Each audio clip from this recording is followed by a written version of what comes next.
दोस्तों, मैं नील आज आपको कहानी सुनाऊंगा पिता की आत्मा। मिताली ने किरण को आवाज़ लगाई। किरण किरण, शाम हो गई, बेटे तुम्हारे पापा आने का समय हो गया है। चलो स्कूल का होमवर्क पूरा कर लो, नहीं तो पापा डांटेंगे।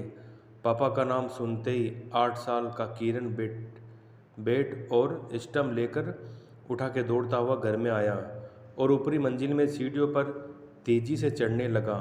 उसी वक्त आखिरी सीढ़ी पर उसका पैर फिसल गया और जैसे ही वह नीचे गिरने लगा कि उसी वक्त किसी अदृश्य शक्ति ने उसे संभाल लिया और हवा में उठा के उसको उसके ऊपर कमरे में छोड़ दिया। किरण को किरण को उसमें बहुत मज़ा आया, क्योंकि 8 साल के बच्चे को भूत और प्रेतों के बारे में कुछ भी पता नहीं था। उस रात खाने के टेबल किरण ने मम्मी पापा को सीढ़ियों से कमरे तक उड़ने वाला किस्सा सुनाया। बच्चे पर भला कौन विश्वास करता, लेकिन उसके दूसरे दिन से किरण की माँ को किरण के बर्ताव में बदलाव महसूस होने लगा। वह स्कूल का होमवर्क समय पर पूरा करने लगा, सुबह स्कूल के लिए खुद से तैयार होने लगा। किरण ज़्यादातर समय अपने कमरे में ही रहने लगा। एक दिन मिताली सीढ़ियों से ऊपर जा रही थी, तभी उसका किरण के कमरे में आवाज़ आने लगी, जैसे कि वह किसी के साथ मस्ती कर रहा हो। मिताली दबे पैरों से जाकर दरवाजे के सुराग से देखा तो उसके डर के मारे सांस फूलने लगी, क्योंकि एक आदमी की धुंधली सी परछाई बालकनी के पास खड़ी थी और उसके बाजू में किरण उसका हाथ पकड़ के खड़ा हुआ था। उस आदमी को जब पीछे मुड़ के देखा तो मिताली डर के दहल उठी, क्योंकि उसका चेहरा बड़ा ही भयानक था। उस पर उसकी गहरी चोट के निशान देखते ही देखते वह आदमी कुछ ही पलों में वहाँ से गायब हो गया। फिर मिताली दरवाज़ा खोल के दौड़ती हुई आई और किरण को सीने से लगा के बाहर की तरफ भागी। जब मिताली ने किरण से पूछा कि वह आदमी कौन था, तब किरण ने कहा, वह विश्वास अंकल थे। वो रोज़ मेरा ध्यान रखते, कभी कभी मेरे साथ स्कूल भी आ जाते हैं। मैंने आपको बताया था ना, उस दिन एक अंकल मुझे सीढ़ियों में हवा में उड़ाते हुए कमरे में ले गए थे, वह वही है। विश्वास ने यह नाम मिताली को कई देखा सा लग रहा था, पर उसे याद नहीं आ रहा था। इन सब से डर लग रहा था, पर तसल्ली इस बात की थी कि आत्मा ने किरण को अब तक कोई नुकसान नहीं पहुंचाया था। उस दिन स्कूल में कोई फंक्शन नहीं होने की वजह से स्कूल 11 बजे था। मिताली ने किरण को स्कूल बस में बिठा दिया और वापस घर लौटी। तभी उसने पापा के बेडरूम में लगे आईने पर लिपस्टिक से एक नाम लिखा था, मदर टेरेसा अनाथालय, जहाँ से मिताली और उसके पति आरव ने किरण को गोद लिया था। मिताली ने उसी वक्त घर को ताला लगा के आरव को कॉल किया और उसे तुरंत अनाथालय में बुला लिया। गाड़ी निकाल के खुद भी अनाथालय की ओर निकल पड़ी। दोनों वहाँ पर एक साथ पहुँचे। वहाँ पर जाके संचालक से मिलकर किरण के भूतकाल के विषय में जानकारी की मांग की। संचालक महोदय कुछ बताने के लिए तैयार नहीं थे। तब मिताली ने उन सब हकीकत और वह नाम बताया। सुनकर संचालक महोदय सच्चाई बताने के लिए राजी हो गए। बोले कि विश्वास था कि वह किरण के पिता का नाम है। किरण को जन्म देते वक्त उसकी माँ जो गुजर गई थी, उसके बाद पिता ने उसे पाला, पर बदकिस्मती से एक कार एक्सीडेंट में उनकी भी मृत्यु हो गई। किरण भी उसी कार में था, पर वह किस्मत से बच गया, लेकिन सिर पर गहरी चोट लगने की वजह से उसकी यादें मिट गई है। जब किरण के किसी भी रिश्तेदार ने हमदर्दी नहीं दिखाई, तब कोर्ट उसकी जिम्मेदारी हमें सौंपी, जिसके बाद हमें भी बहुत डर महसूस हुआ कि किरण हिफाजत कोई रूहानी ताकत कर रही है, पर उस रूह ने उसे कभी नुकसान नहीं पहुंचाया। यह बात भी सच है कि सारी बात ठीक से समझने के बाद मिताली और आरव जब घर लौटे, तब वह बेडरूम में बैठे बैठे बातें कर रहे थे। तभी उनके सामने वही वहाँ के आईने में पास रखी एक लिपस्टिक हवा में उठी और आईने में लिखा कि मेरे किरण को पढ़ लिख कर एक अच्छा इंसान बनाना, यही मेरी आखिरी इच्छा है। उसके बाद खिड़की के पास एक धुंधली सी आकृति दिखाई दी और एक आवाज़ सुनाई दी, मैं हमेशा किरण के आसपास रहूँगा। इस आवाज़ के साथ वह आकृति गायब हो गई। दोस्तों, गर्भवती की प्रेत आत्मा। यह कहानी एक सत्य घटना पर आधारित है जो मेरी मम्मी ने मुझे बताई थी। बचपन में मेरी माँ जॉइंट फैमिली के साथ अहमदनगर ज़िले में बड़नेर नामक एक छोटे से गांव में रहती थी। उसका परिवार काफ़ी बड़ा था, इसलिए बड़े बूढ़े और जानकार लोगों की कभी कोई कमी नहीं थी। उस वक्त गांव में पानी के नल नहीं थे, इसलिए सभी औरतें कपड़े धोने के लिए कुएं पर जाती थीं। सुबह ज़्यादा काम होने की वजह से मेरी दादी कपड़े धोने के लिए शाम 6 बजे कुएं पर अकेली गई थी। आने में उन्हें काफ़ी देर हो गई, लगभग 7:30 का समय हो रहा था। जब वह लौटी तब परिवार आश्चर्यचकित हो गया, क्योंकि दादी गई थी ठीक ठाक, पर जब लौटी वह 9 महीने की गर्भवती थी और आते ही खाने के लिए काजू बादाम पिस्ता दूध मांगने लगी। मेरी परदादी एक जानकार धीरज वाली स्त्री थी। उन्होंने मेरी माँ को हनुमान मंदिर वाले पंडित जी को बुलाने भेजा था, और जब वह पंडित आते तब तक घरवालों ने दादी माँ को खाने की वह सब चीज़ें दी जो उसने मांगी थी।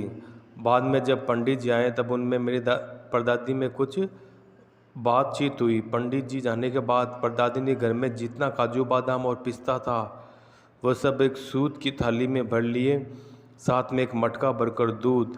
वह सब चीज़ें लेकर ठीक रात के 12 बजे कुएं के पास वाले पेड़ के नीचे रखकर घर आ गए। जब घर पहुंचे तब तक दादी माँ का पेट खाली हो चुका था। बाद में सुबह मेरी माँ ने बड़ों की बातें सुनी थी।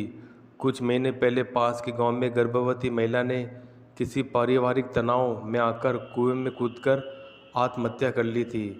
उसकी गर्भवती महिला की आत्मा वहाँ भटक रही थी और शायद उसकी कुछ अच्छे खाने की इच्छा अधूरी रह गई होगी जो उसकी दादी के जरिए पूरी कर ली।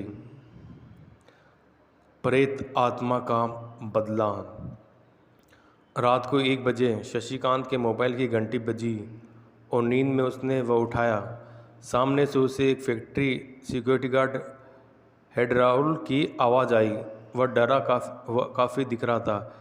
सिर्फ 3 ही लफ्ज़ बोल पाया, फैक्ट्री भूत आत्मा। उसके बाद एक दर्द भरी चीख के साथ कॉल कट गया। शशिकांत की नींद पल भर में ही उड़ गई। उसे समझ में नहीं आ रहा था क्या करूं। बचपन में उसकी मां ने उसे जन्म देते ही वह गुजर गई थी। उसके बाद उसके पिताजी ने उसे पढ़ाई के लिए विदेश भेज दिया। अब पिताजी की मौत के बाद बस 1 दिन पहले उसने विरासत में मिली फैक्ट्री की जिम्मेदारी संभाली थी। उस कोने के बाद उसने तुरंत फैक्ट्री पर बुलाया और खुद की फैक्ट्री की ओर निकल पड़ा। वो दोनों जब फैक्ट्री में पहुंचे तब उन्हें मेन गेट का गार्ड कहीं नहीं दिखा, पर शशिकांत की आंखें बस राहुल को ढूंढ रही थी, जिसकी दर्दनाक चीख उसके दिमाग में अभी भी गूंज रही थी। शशिकांत ने विश्वास को कहा कि तुम पुलिस को कॉल करो और फैक्ट्री के आगे वाले हिस्से को देखो, तब तक मैं गोदाम को चेक करता हूँ। जब शशिकांत गोदाम में पहुँचा तब उसने देखा कि वहाँ पर राहुल ज़मीन पर पड़ा शांत पड़ा था, लेकिन उसकी सांस अभी भी चल रही थी, पर शरीर से कोई हलचल नहीं कर रही थी, मानो उसने कोई भयानक चीज़ देख ली हो। उसी वक्त शशिकांत ने एक दर्द भरी चीख सुनी जिससे उसका कलेजा कांप उठा। वह चीख थी मैनेजर विश्वास की। शशिकांत ने सर पर दौड़ लगाई। फैक्ट्री में जाके देखा तब डरा हुआ विश्वास बाथरूम में एक कोने पर बैठ के रो रहा था और बार बार एक ही लाइन बोल रहा था, वह वापस आ गई, वह वापस आ गई, अब वह किसी को नहीं छोड़ेगी, सब मरेंगे, सब मरेंगे। वह मानसिक संतुलन खो बैठा था। तब तक एम्बुलेंस और पुलिस आ चुकी थी। शशिकांत ने पुलिस के आने के बाद उनको अपना बयान दिया और घर के लिए रवाना हो गया। उस वक्त उसे एक बात महसूस हो रही थी कि वह अकेला नहीं है, कोई तो है उसके साथ चल रहा है। वो जब कार के पास पहुंचा तब कार का एक दरवाज़ा खुला था। उसे अच्छी तरह से याद था कि उसने कार के सभी दरवाजे लॉक किए थे। शशिकांत को कार चलाते वक्त कार की पिछली सीट पर किसी के होने का एहसास होने लगा। उसी वक्त उसे पुलिस निरीक्षक का कॉल आया कि विश्वास की एम्बुलेंस में ही रहस्यमय तरीके से दम घुटने से मृत्यु हो गई है। राहुल ने भी होश में आने के बाद एम्बुलेंस में ही एक कांच के टुकड़े से खुद का गला काट लिया। इस तरह एक के बाद एक मौत की खबरों से उसका सिर दर्द से फटा जा रहा था। शशिकांत घर पहुंचा। इतना सब देखने के बाद उसे नींद तो नहीं आने वाली थी, इसलिए वो लाइब्रेरी में बैठ के किताब पढ़ने लगा। उसे अचानक आसपास कुछ हलचल सी महसूस हुई। तभी उसी खिड़की से अंदर आने वाली चांद की खूबसूरत रोशनी, एक जानी पहचानी हसीन लड़की की परछाई नजर आई। शशिकांत को पता नहीं था वो उस परछाई से डर नहीं लग रहा था। वह लड़की बोली, कैसे हो शशि? शशि अगलाते हुए बोला, कौन हो तुम? मेरा पीछा क्यों कर रही हो? मैंने तुम्हारा क्या क्या बिगाड़ा है? वह बोली, मैं वही हूँ जिसके साथ तुम्हारी बचपन की कुछ सुनहरी यादें, जिसके साथ तुम स्कूल जाया करते थे, पूरा दिन हम साथ बिताया करते थे। क्या तुम मुझे भूल गए?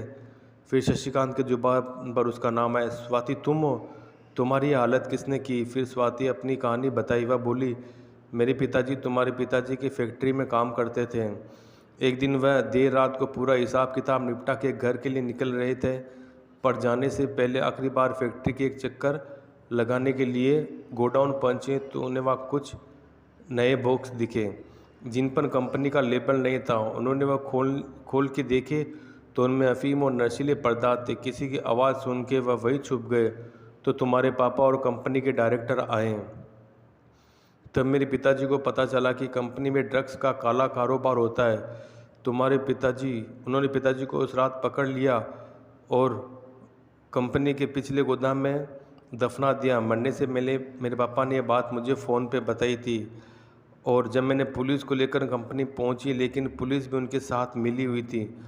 उन्होंने मेरी इज्जत के साथ खेलकर मुझे भी ज़मीन में दफना दिया जहां पर मेरे पापा को दफनाया था, और मैंने तुम्हारे पिताजी सबको ख़त्म करके बदला पूरा कर लिया। पर हमारी आत्मा को मुक्ति नहीं मिल रही, क्योंकि मेरे 6 साल का छोटा भाई विश्वास को इस दुनिया में अब कोई नहीं है। वो अनाथालय में दिन काट रहा है। इसलिए मैं मदद के लिए तुम्हारे पास आई हूँ, क्योंकि मैं जानती हूँ तुम एक अच्छे इंसान हो। शशिकांत ने कहा, मेरे पिताजी की गलती कभी सुधार तो नहीं सकता, पर हमारे बचपन के दोस्त की खातिर मैं तुम्हारे छोटे भाई की जिम्मेदारी को स्वीकार करता हूँ और तुमसे वादा करता हूँ तुम्हारे भाई को पढ़ा लिखा कर एक अच्छा इंसान बनाऊँगा। उसके बाद स्वाति और उसके पिताजी की आत्मा को मुक्ति मिल गई। तो दोस्तों, ये थी आज तक की कहानियाँ। तब तक के लिए फिर मिलते हैं दोस्तों। अगर आप मुझे कहानी भेजना चाहते हो तो मेरे इंस्टाग्राम आईडी पर भेज सकते हैं। मेरे इंस्टाग्राम आईडी है अनिल सारस्वत 2021।